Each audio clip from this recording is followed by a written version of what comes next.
Good morning, everybody. Good, almost afternoon. Hello, thanks for joining us for this session, which obviously is going to be the best session of the entire conference. It's Trustee Engagement and Responsible Investment. I'm Kirsty Jenkinson. I'm from Wespath Investment Management. We're a $22 billion pension fund based in Chicago, Illinois, as you can tell from my accent, that manage the assets for the United Methodist Church in the US. And less about me, though. Today's about our very esteemed colleagues that I have on the panel with me, who are representatives of a number of different trustees and boards of the organisations here. And we're also fortunate that they not only represent a fantastic geographic diversity, but also our 3 PRI board members as well. So I'm going to run this session. We're going to have a little bit of intros to everybody, so you know who is speaking to you. We're going to have a bit of a moderated Q&A. Then there's going to be a session for you to ask questions as well. I'm hoping there is a roving mic.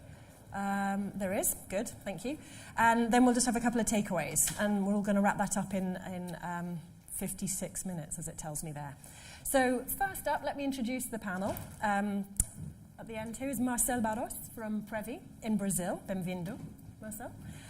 Marcel is a member of the executive board of Previ, and he's also the executive director of benefits. And he's also the member of the board of Vale. Now, Previ, as you might know, is the Banco de Brasil's employees' pension fund. It's Latin America's largest pension fund, and it's got about $51 billion of assets under management and more than 200,000 members in 2 benefit plans. Now, what you might not know about Marcel is that he loves to cook. So I suggest that if you want a nice Brazilian meal, we know the gentleman to go to. I'm now going to go to Renosi. Renosi Mokate is from the Government Employee Pension Scheme in South Africa. She's the chair of the Government Employee Pension Scheme, which is Africa's largest pension fund. It's got more than 1.2 million active members, in excess of 400,000 pensioners and beneficiaries, and assets more than 1.6 trillion rand, or $120 billion. What you might not know about Renosi is that she loves going to the theatre and she loves going to museums as well. So for a guide around the Berlin Museum, we'll look to come to you.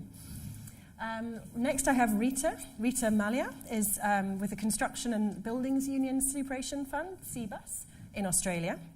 She's been a trade union official for the Construction, Forestry, Mining and Energy Union for 21 years. She's the employee-nominated trustee of CBUS, which is one of the largest superannuation funds in Australia. They have 750,000 members. They're largely from the building and workers and allied industries, and you have about $40 billion of funds under management. And Rita is passionate about travel. So good to have you here in Berlin. Vonda Brunsting is with the Service Employees International Union, the SEIU, in the United States. She's the director of capital stewardship. She's also the trustee of one of the Taft-Hartley pension funds, the SEIU Master Trust, which is one of the first US labor-affiliated pension fund to sign the PRI back in right after the launch. Now, today, SEIU represents over 2 million service workers, many of whom participate also in the public pension funds in the US, like CalPERS in Ohio, Maine, and New York Common.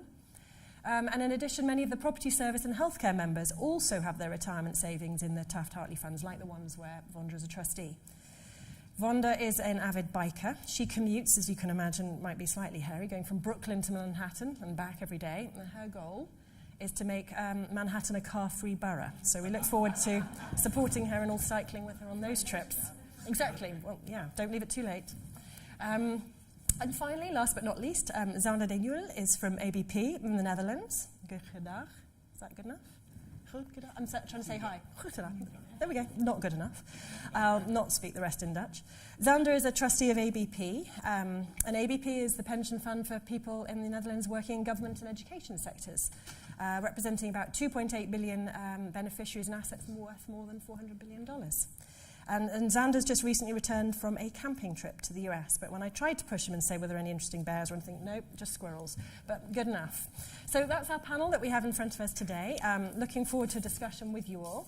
We're going to really try and sort of drill into a little bit about what does it mean when you're obviously a trustee of a pension plan. What is effective in terms of effective engagement? How does it work? What have been some of the highs and lows of your role on the board? So I'm going to ask Vonda to kick off first and sort of Describe a little bit about one of the most inspiring board discussions that you've had about responsible investment. What made it inspiring and what transpired? All right, well, my story is actually inspiring and challenging. So it started 3 years ago. There was news that a young man in Ferguson, Missouri was shot and killed by police, a black man. And this is not an isolated incident in the U.S., as people know. And so our union, which represents 2 million workers, is predominantly a union of women and people of color. And so we began a massive social dialogue among our locals and among our members and in our communities about the ramifications of this. And so imagine trying to take this discussion into the pension fund boardroom. But we did. We were challenged to, and we started to look at not just the work we had done in the past around something like diversity and directors, corporate board diversity, but also what was our responsibility to tackle this issue in a more systemic way across our portfolio, but also what's our role as investors in society. So without getting into too much detail, I just wanted to share with everyone some of the results of those conversations and then what we ended up doing. So we happened to be in a consultant search at the same time. So we brought that, the issue of race into our consultant search, which you can imagine was, again, jarring for our consultants. And then we worked with those consultants afterwards to really re-examine our portfolio and make some investment decisions and some policy changes that would change our program from one that was focused on emerging managers to how we looked across the portfolio and then implement our new policies. For example, we instituted a new brokerage policy. We also looked at our own board. So our board is a Taft-Hartley fund. Like the Australian funds, is half representatives of labor and half of the workers, and then half representative of management. And our board was almost all white.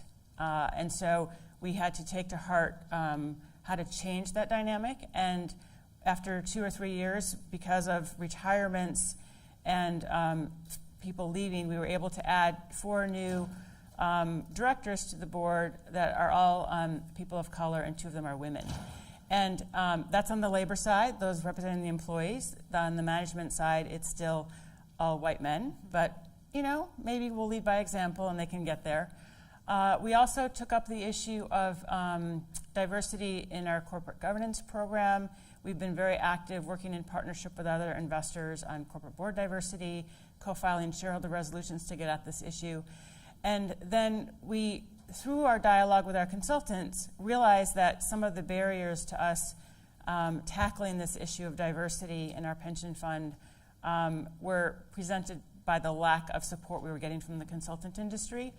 And so we did a survey, published a report looking at all the consultants, not just our own. We didn't want to pick on our own. We looked at the consultants that really covered the majority of our public and private pension funds in the U.S., and I have a few copies I brought along in case people are interested. It's called Casting a Wider Net, because we felt like if we were just going to the same investment managers over and over again, we weren't taking advantage of all of the opportunities in the field. And so as fiduciaries, our obligation is to, seek out, turn every rock over, find managers, and the best in class. And so we felt like our consultants weren't serving us in that regard because they were just going to the same set of investment managers over and over again. So those are just some of the things that we did to take on this issue. It's challenging. We have been engaged in the U.S. around a lot of work on gender diversity. Race is a really hard topic, but we felt that in the context of what was happening in our larger membership body, we had to start to look at ways we could address the issue. Have you found that that's really kind of, changed the dynamics of how the board sort of functions? Have you found, obviously you've taken these steps, but did it really sort of, was it a pivotal moment in how you thought about things differently? I think so, because, a lot of times our board is very polite to one another. We don't typically wade into things that are very, tension-ridden or controversial. It's very hard. We have tried to pick up the climate discussion inside of our board. we're not there yet. We actually produced a fiduciary guide for investors on addressing climate risk as sort of a service to try to start those conversations both in our board and in others. But I think that it has really opened up the possibility to make the kind of changes we wanted to see. And then we also felt that, since I'm talking about one board of trustees, we could serve as a model for others, right? And that our union president of the 2 million membership sent out a letter to SEIU has over 100 pension fund trustees in the U.S. on all sorts of boards. And she put out this sort of, question and encouragement to those. And we felt like we needed to start on our own board to serve as an example to the others about things that action steps that they could take. Anybody else on the panel want to sort of describe another sort of incident where you found it was sort of a really inspiring board discussion, or one where the board wasn't so polite to each other because it was challenging? I think on our board, because of the context in which we're operating in Australia, it's a very conservative system that we have, and the employer-employee composition of the board, it is difficult to deal with some of the more controversial or sticky subjects, and certainly from the union perspective, we would like to deal more with the S part of ESG, and it's sometimes difficult to build into a discussion at the board the issues around labour rights and union rights, particularly in the context in which we're operating at the moment. So that is still a bit of a challenge, but I was very pleased that in September this year our investment committee has adopted an responsible investment policy or framework which allows for those aspects to be taken into account in terms of our decision making around these. So I think there's scope now to have that discussion.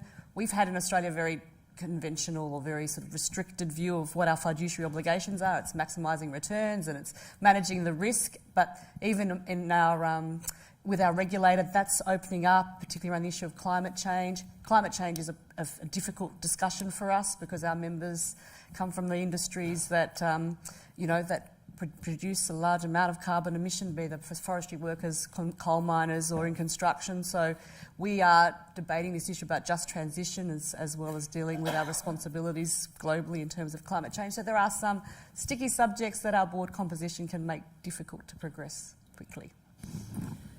Let's dive a little bit deeper maybe, and Renosi, can you maybe comment on, I think it's hopefully of interest to all of you in the room, is how do you interact with the sustainable and the responsible investment specialists within the GEPF, and what can those staff do to make those interactions meaningful, effective, and helpful to the trustees? How would you describe that? What I've found works is that, first of all, the board itself must demonstrate that it has an interest in ESG and is committed to it and open to learning, which implies that for the for the ESG specialists, they have to ensure that their level of competence is of such a nature that it inspires confidence in the board. And then to set a tone that encourages learning across the board and the ESG specialists, because this is an evolving area for most boards, and so there's not it's not as if all the knowledge resides in either the specialists or at the board. You are in the process of co-creating, so the space needs to be of such a nature that the board itself can have robust discussions and challenge each other, and similarly, the ESG specialists can bring things. Feel free to bring new ideas and issues to the board, and not think that anything is out of bounds, as it were. And that way, you're able to come up with better policies and better approaches. Has there been a specific example of a topic where you've worked on it, where you felt, goodness, that was a great job that they did in terms of preparing us or facilitating the discussion? Yes, indeed. I mean, we recently looked at our responsible investment policy and also looked at the framework. We've got a new ESG manager, and he went and looked at everything that we had done thus far and really reworked a lot of the material and introduced greater clarity on some of the frameworks. So, for example, we have, on the issue of engagement, we had never really explicitly said this is going to be our approach. It was sort of there. And they were able to clarify, why it would be important for us to have this as an approach, what would be the elements, and in that process, the board could have that discussion, reflect on it, and then agree that this is the way that we want to go. And then they've introduced the SDGs, climate change as matters that we should now also look at. And I think without them, we probably wouldn't have had as good a framework for addressing these issues. Marcel, any comment from you on how you interact with the staff at Previ and what's worked effectively? Well, Previ is in Brazil a different pension fund because our staff and our board, everybody is member of the plan. We all work in Banco do Brasil. Then it's easier and different. The staff always discuss with the board and the board with the staff because everybody's facing for his own benefit. Then it's interesting because governance is so important for us. And the PRI and the discussions of SDGs, we always do this discussion when we are discussing our strategies, our business plan. Then our interaction is very, very good. Can you comment a bit, Xander? Because I know obviously we've touched on the SDGs has just come up, and I know obviously ABP is thinking, and we heard it in the last panel, an awful lot about the SDGs. How's that been sort of, the discussion between the staff at APG and APB as well in terms of, your strategy for the SDGs? Yes, well, we have a special relationship because ABP is the pension fund, APG is the asset manager, but we're very closely entangled because we're actually the owner of APG. Having said that,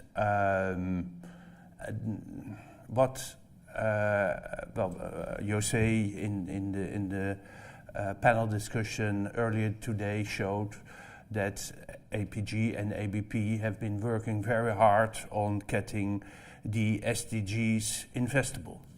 And that worked very well. One of the reasons is that we have, as ABP, a very clear responsible investment policy. We had a new policy formulated in 2015 with goals towards 2020.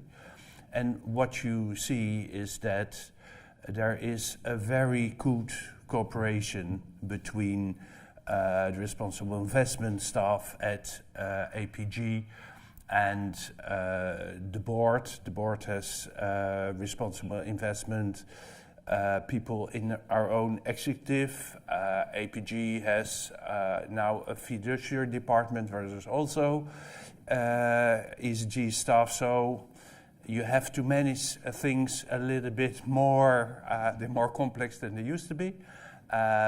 But mostly we feel very comfortable. And why do we feel very comfortable? Because there's a lot of possibility to talk and to have discussions and to say the truth. Actually, if I make one more remark, for a short time I wasn't in the board for a few years, and then I actually worked a few months as a responsible investment consultant for APG. Very short period. That wasn't a success because it was really not my line of work. But what I learned working there, that the people who worked there, and they worked with APG, but mostly for ABP, really had a commitment for ABP and for the beneficiaries of ABP. So having the possibility to see it from the other side for a short period made it even more better in a certain sense. So I think what I heard you saying is we should all rotate in and out of boards and back into the staff. There's a note to take away. Absolutely for rotating. getting in, getting out, and see what happens. Interesting. There's a thought to dwell on. You mentioned beneficiaries, and I think obviously from where you sit as well, the interaction and the discussions that you've got to have is not only with the staff, it's not only with obviously the boards of the pensions, but with the beneficiaries and on issues that are complex and maybe dear to their heart and some not so dear to their heart. Xander, let's start with you on that. How do you communicate outwards, I guess, to the beneficiaries as well as the board? Yes. Well, one of the reasons we changed our responsible investment policy or ESG policy with ABP is that we had a policy, but in fact we had enormous reputational risks because we were investing in companies we didn't know or in companies we couldn't explain. And we said that cannot go no longer. We got criticism from NGOs, from the press, but also from our beneficiaries. So we changed into a fully ESG integrated investment policy, where we in the process of implementing it. And part of that policy is a lot of stakeholder outreach, but also beneficiary outreach. So what we do is we tend to go out to all the NGOs and not waiting till they come to us and say, we have to go out of fossil fuel. They do that anyway. But we try to seek them, we organize conference, we want to go into discussions. And with the beneficiaries, we do several different things. We do meetings in the country, just a member of the board go out and talk about responsible investing. We have webinars, we have consultations with groups of beneficiaries, and we recently just introduced new website which is called Important Choices, and it's about the choices that you make in daily life, for instance, about renewable energy and what the pension fund should do. And the aim is to make a bridge between what individual beneficiaries see in their own life and what the pension fund do. But the main objective is to show the dilemmas that you have as an investor. Because it's easy to ask somebody, are you for or against weapons? Well, the answer will be easy. But if you say we're a pension fund and we have to make money for you, and we also are our beneficiaries also the defense personnel and the police, how should we? What's the dilemma here? And that really helps. Any other examples of that? Because I think that's such an interesting, it's such a challenge that we all face in terms of that communication. I'll go to you, Rita, and then to... Go. Sorry, bad sharing by me. This is an interesting discussion because in Brazil, it's a so large country, and every year all members of the board travel around the country to talk with the associates, the beneficiaries of the plan. And it's a difficult discussion because people want a good benefit with a few payment. And after the crisis, still in the crisis, people want more and more money. Recently, we discussed our mission, and we said for the beneficiaries, the associates, we are including sustainable in our mission. We changed it to provide efficient, secure, and sustainable benefits payment to members. And people always ask us, why sustainable? Is it a good profit? Because we need profit to have a good benefit. And it's a good discussion. Okay, you want a good benefit, why?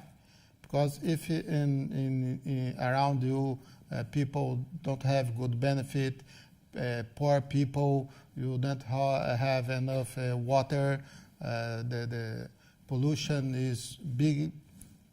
Why you want a good benefit to stay at the home in a jail because we can't, insecure place to stay?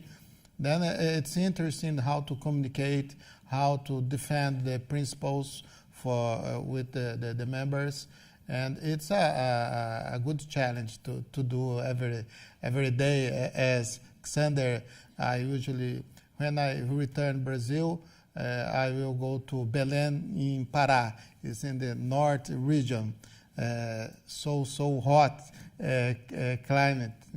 Then it's so different in the south region, so cool as here.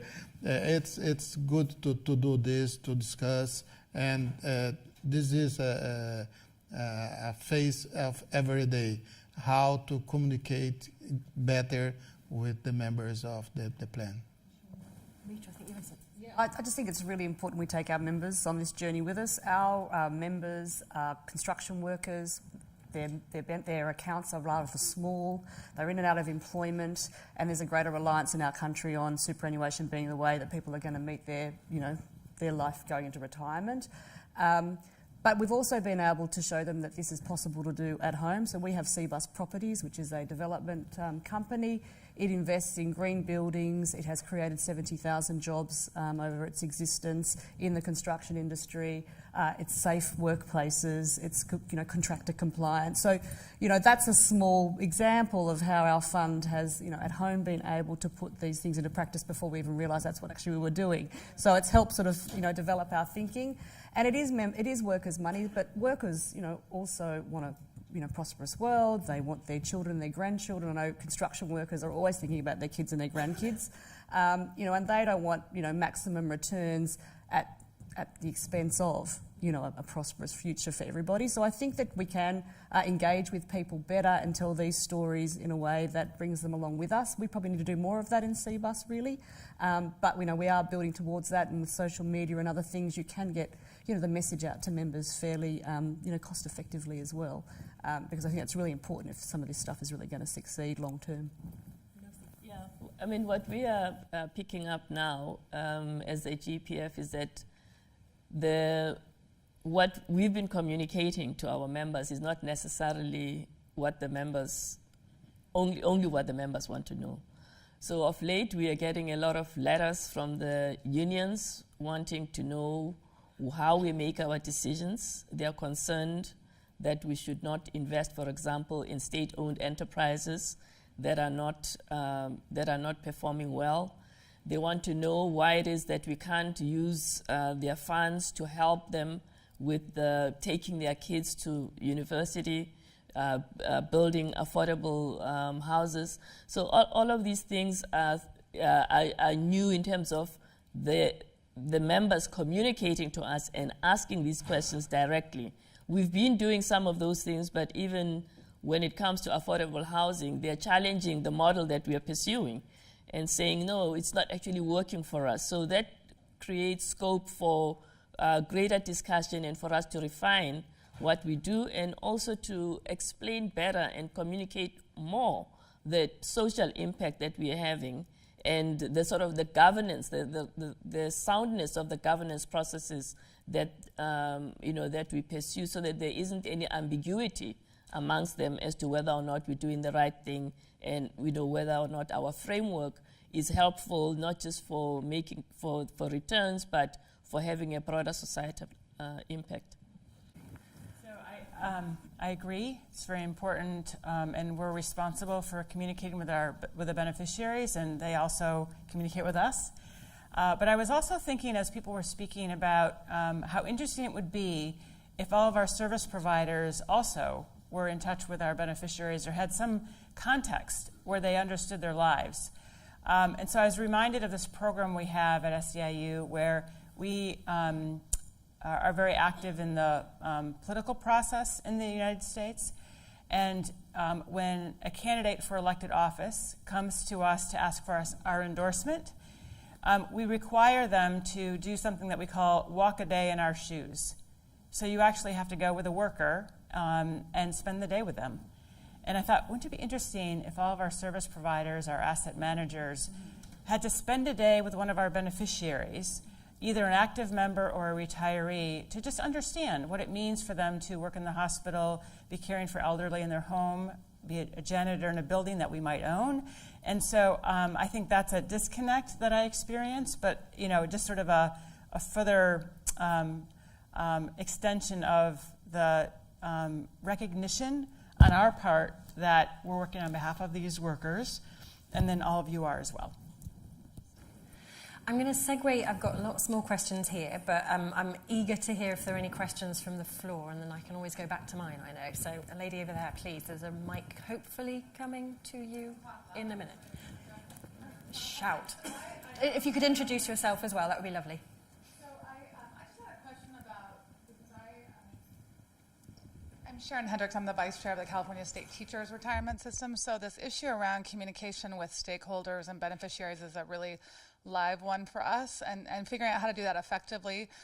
But I'm also thinking a lot of our retired teachers, they just want the check. I mean, they're just consumed with, Sharon, where's the money? I got to pay, it's expensive in Los Angeles and housing prices. And so I'm just wondering if you guys are noticing generational changes in terms of how you communicate and the modality and the frequency, and then also a difference of message that your stakeholders are bringing back. I find younger faculty are definitely thinking more about climate and issues like that. I feel like our older teachers are kind of more like just, make money. And so there's kind of a difference. So I just wonder if you could talk about the generational differences with the communication with your stakeholders. Say a little bit about it. We have different communication for retirees and for active members, and because some things don't interest the pensioners, but on the issues that like ESG, we see, of course, that there are some differences. Some people tend to be more interested in climate change, but it's not that our pensioners are not interested in these issues. When it comes to the question, how do you invest our money? What do you do for our future? And we feel that both pensioners and active members really, some of them they're not interested at all, but some are very passionate about the things that we do. And if, for instance, fossil fuel discussion, you see young beneficiaries coming up and saying, what are you doing? But you also see elder beneficiaries coming up. So that's really, a little bit to my surprise, these are issues that interest all age groups, but when it comes to the benefits, they have quite a different interest. It's a good question because recently we did a survey with the members of Previ, and we have members on benefit with 100 years old, and some members activities with 20 years old. It's so distance. And people who are in benefits, they want security. I want my benefit every month. And people younger want return. I want my return because when I receive my benefit, it will be so good. And in Brazil, we have a lot of problems, governance problems, and some of them ask we, why did you invest in this enterprise, Petrobras? And what we did, we asked the CEOs of the companies to interview, and did a YouTube interview and show for the members what the company is doing, what about the profit, are the company, are the staff of the company taking care of the responsible investment, Petrobras specifically because oil and gas is a problem, environmental, Vale do Rio Doce, it's a big company of iron ore, also has problem of environment, everything. And people want to know what's happened. And it's difficult to communicate because it's so different, younger and older, in different places. A benefit in São Paulo or Rio de Janeiro is medium. In the northeastern region, it's an excellent benefit. The same benefit because all of them works in the same company, Banco do Brasil. Then the communication is so hard. Every time you can't be understand because people, but I want to listen this. I want to listen that. We are every time trying to increase, to understand, to didn't surveys, to understand what people want. Anybody using social media widely? Is that sort of embraced by your boards or scared of? Are your boards scared of it? I don't know if I was... Both? Oh, sorry, we had another point. I just wanted to, in response to Sharon's question, also say that there's a really negative perception of public pension funds and private pension funds in the U.S. And so our younger members, the active ones, sort of think, oh, well, the pension fund's not going to be around for me. And so there's this despair. I think that one of the shifts I'm seeing is that they're very interested in climate change and have engaged with us on that. And we also have started talking about the just transition. Sharon Barros from the International Trade Union Congress often says there are no jobs on a dead planet. And so I think that, you know, for our membership, it's a way to engage with folks. And as we can do more, it's a way for us to have a more positive perception. I also have this dream, I guess, that as we're investing more in infrastructure, we might have signs that say, you know, this road in Massachusetts was brought to you by the public employees or the teachers.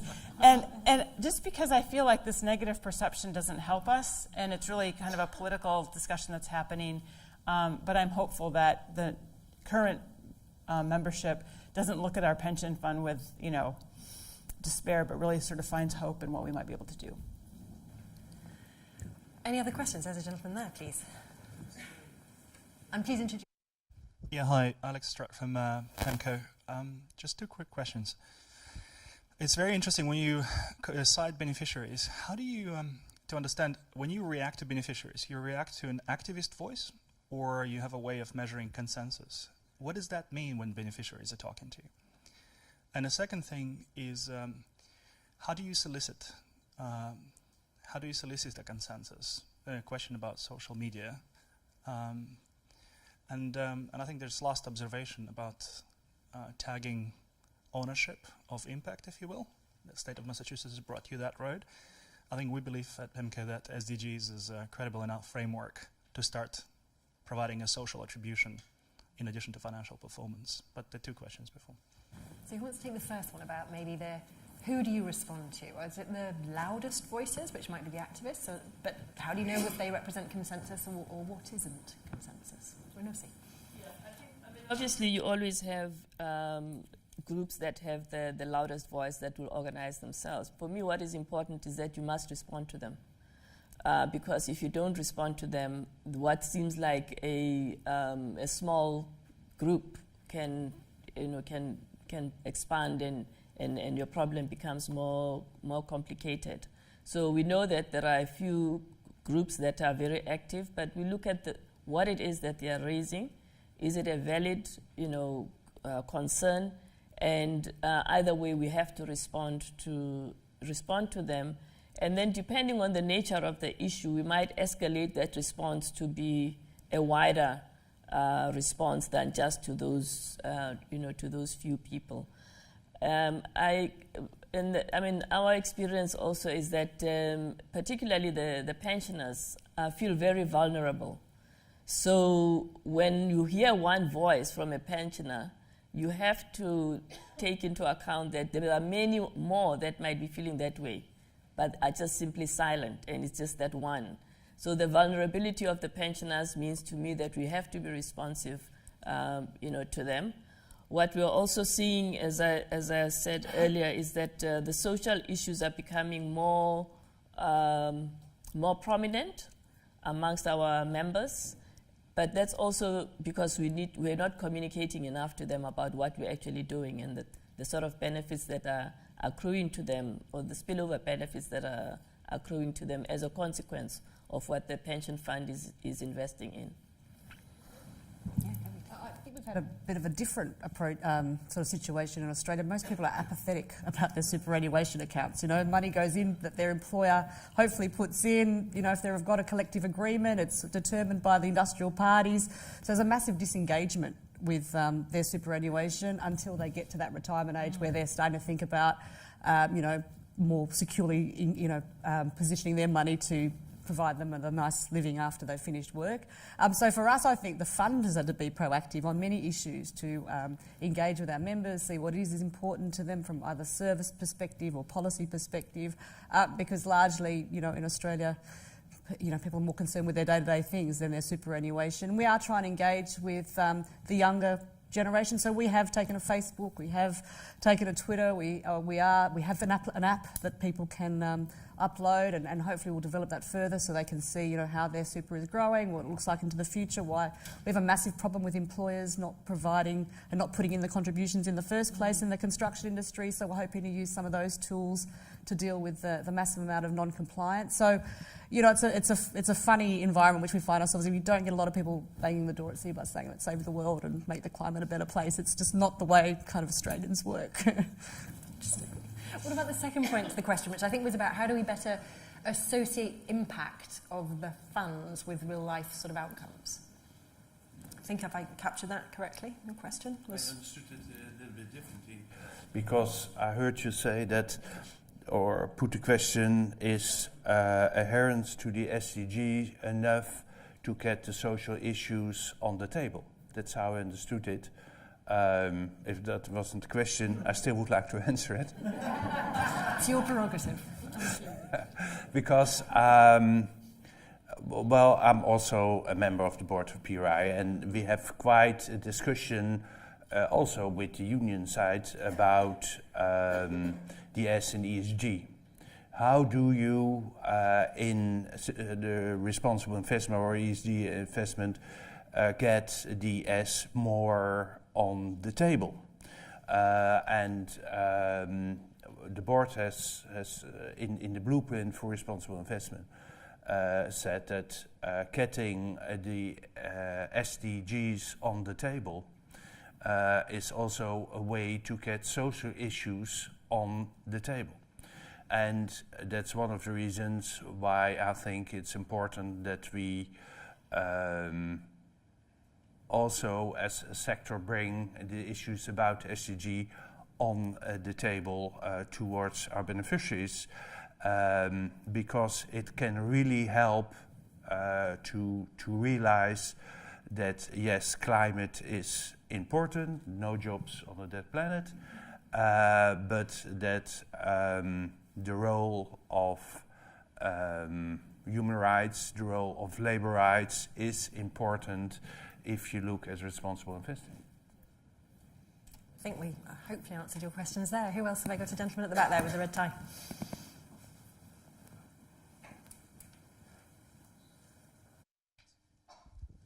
Hi, David Blunt from Perpetual in Australia.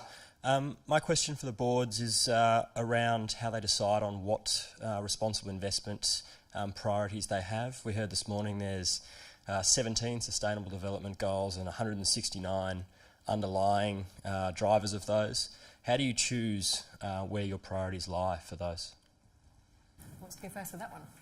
I'll just say that for our board, having a discussion about investment beliefs is a very important context-setting place in which to then figure out that question, right? So if we react to an individual issue or member's voice, it's harder to really grasp how to address something. So starting kind of from this investment beliefs level and then using that as a framework to guide our decisions on what to pick up is important. And then we do collaborate extensively with other pension funds. And so that also is, it increases our ability to have an impact because we have so few staff, but it also helps us figure out, what are the issues that are most pertinent, not just for our fund, but across funds. Any other second that, Marcel? This is in our investment policy. We are addressing the SDGs because in a country as Brazil, we have a part of the population poor. We need to discuss about no poverty. When we discuss about water, some companies who have investment need water to produce. We need to discuss about this. We need to address about pollution.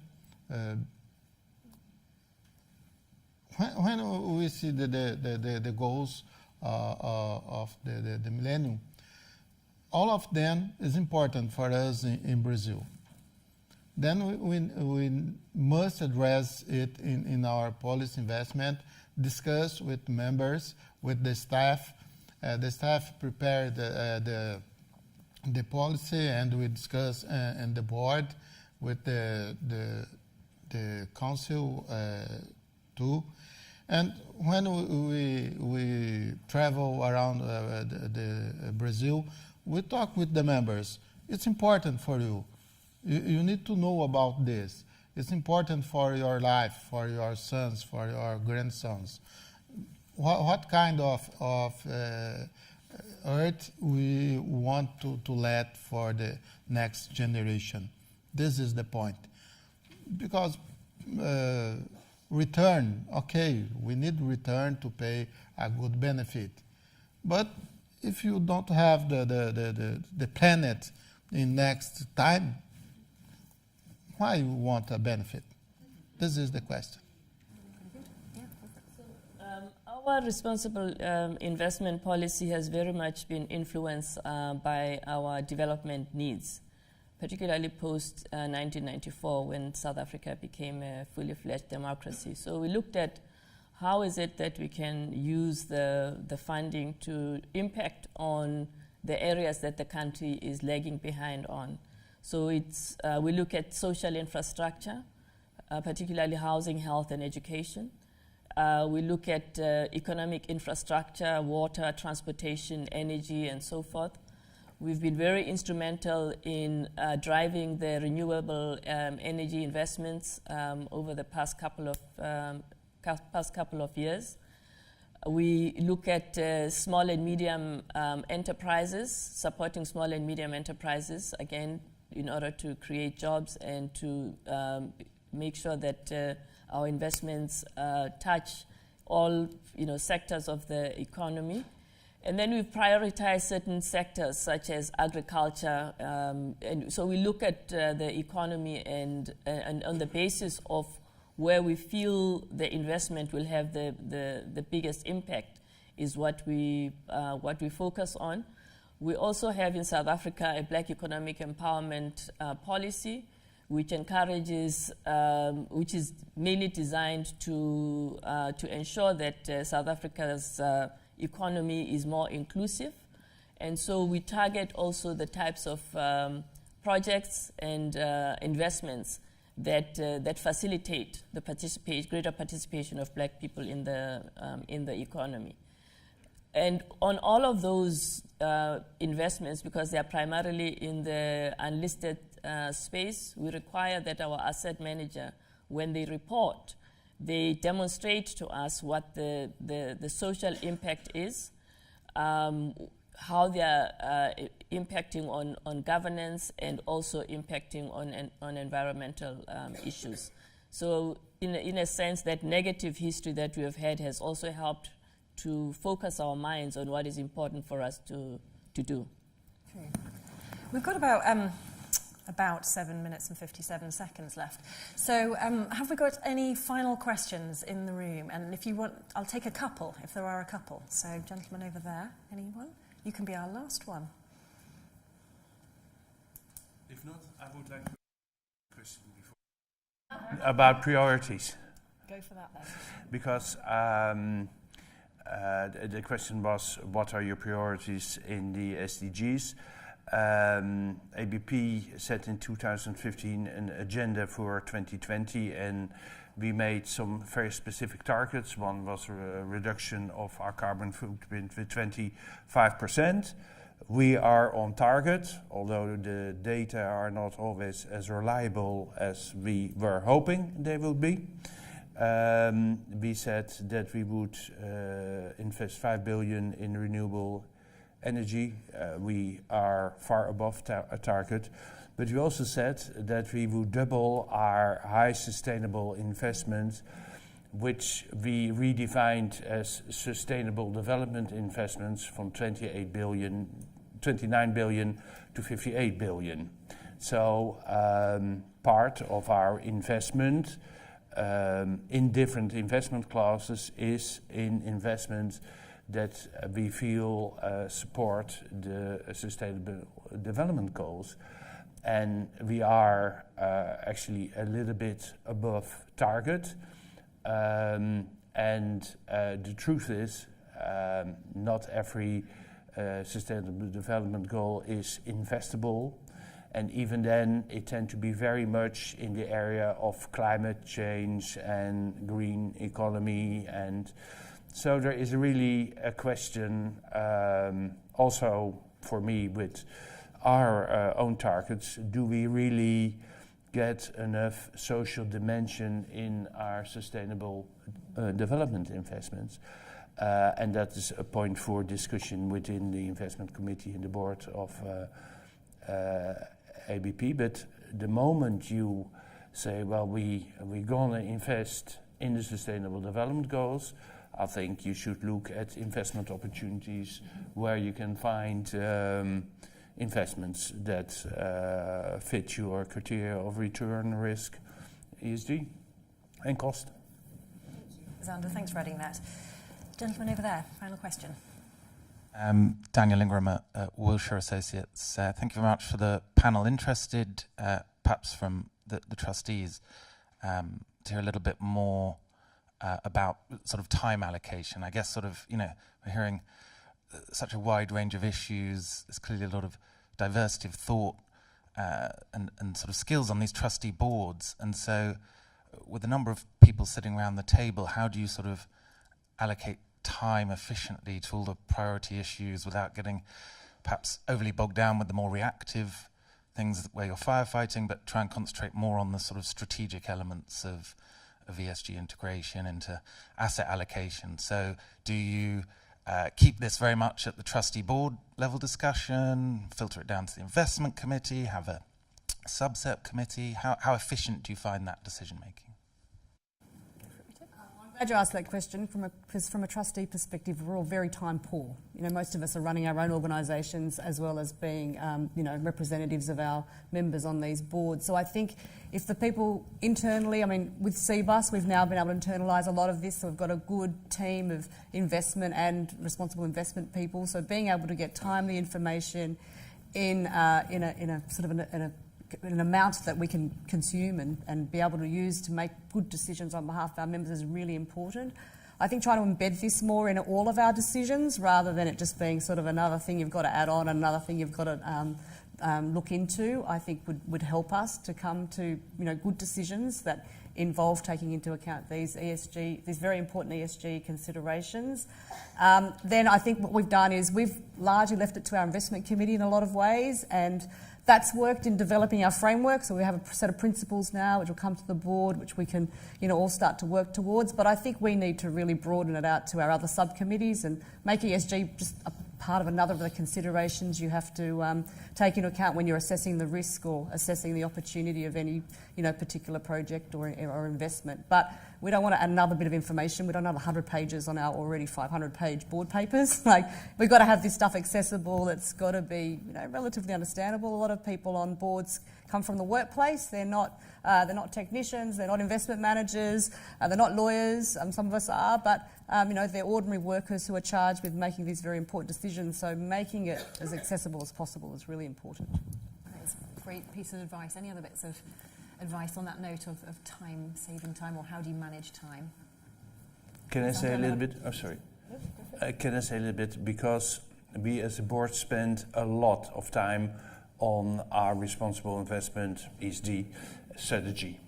And really a big amount of our time we did when we formulated our policy. But the moment that we formulated our policy, a lot of execution decisions are with our own executive or with our asset manager.